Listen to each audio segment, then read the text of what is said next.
김동연 경기도지사가 재난안전통신망의 오류를 질타했습니다.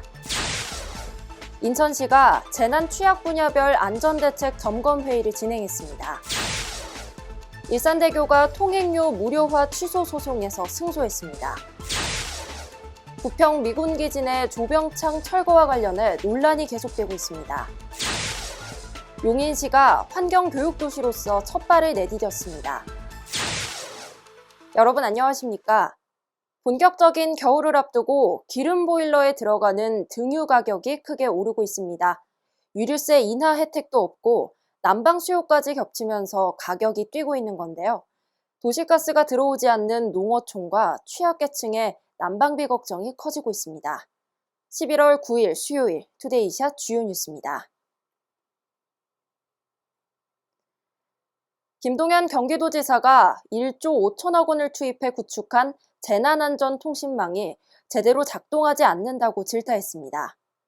김동연 지사는 오늘 오전 긴급안전점검회의에서 경찰과 소방 등 재난 관련 기관 333곳이 함께 소통할 수 있는 재난안전통신망에 오류를 지적했는데요. 김 지사는 작은 빈틈에서 대형 사고가 날 수 있다며 시스템적인 개선을 주문했습니다.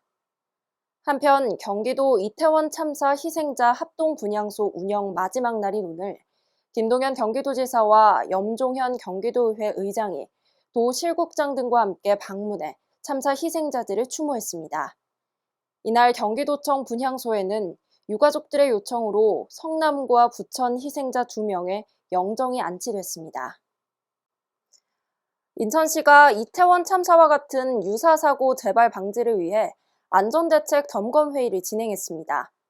유정복 인천시장 주재로 열린 재난 취약 분야별 종합안전대책 점검회의에는 시와 군구, 인천경찰청 등 유관기관장 등이 참석했는데요.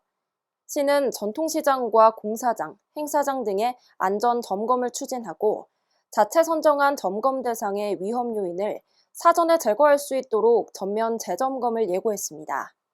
유정복 시장은 지형적 특성에 따른 맞춤형 재난안전 매뉴얼 제정비 등 선제적인 재난안전 예방체계를 마련할 것이라고 강조했습니다.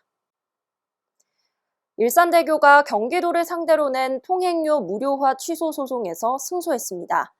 오늘 수원지법 행정사부는 일산대교가 경기도를 상대로 낸 사업시행자 지정 취소 처분 취소와 조건부 통행료 징수금지 처분 취소 소송에서 일산대교 측 손을 들어준 건데요. 재판부는 통행료 부담 정도가 이용자 편익에 대비해 기본권이 제약될 정도로 크다고 보기 어렵다고 설명했습니다. 일산대교는 한강 28개 다리 중 유일한 유료 도로로 지난 6일 지방선거 당시 김동연 경기도지사는 일산대교 무료화를 공약하기도 했습니다. 일제강점기 일본군 무기공장인 조병창의 병원으로 쓰였던 부평 미군기지 내 건물 철거가 결정됐지만 찬반 논란은 계속되고 있습니다. 앞서 이 건물은 하부 토양에서 오염 우려 기준을 초과한 석유 계총 탄화수소 농도가 측정되면서 존치 논란에 휩싸인 바 있는데요.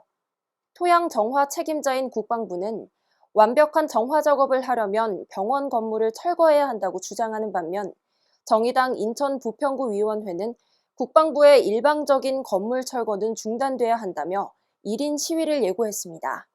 시민단체도 인천시가 시민 여론 수렴 후 철거 여부를 결정하겠다고 하고 기습적으로 철거한다며 철거 중단을 요구하고 있습니다. 용인시가 환경교육도시로서 첫 발을 내디뎠습니다. 용인시는 오늘 이상일 용인시장과 환경단체 관계자 등 30명이 참석한 가운데 시청사에 환경교육도시 현판을 내걸었는데요. 지난 10월 환경부의 첫 환경교육도시로 선정된 용인시는 2025년 9월까지 지역 특화 프로그램인 용인형 환경교육 등 교육 프로그램을 개발할 계획입니다. 이상일 시장은 앞으로 환경교육도시로서의 목표 실천에 중점을 두고 환경 친화적 용인 특례시를 만드는 데 주력하겠다고 말했습니다. 오늘 아침은 짙은 안개로 시야 확보가 어려운 곳이 많았습니다. 초미세먼지 농도도 나쁨 단계로 한낮까지 시야가 답답했는데요. 내일은 공기가 더 탁해질 것으로 보이면서 각별한 주의가 필요하겠습니다. 뉴스를 마칩니다. 시청해주신 여러분 고맙습니다.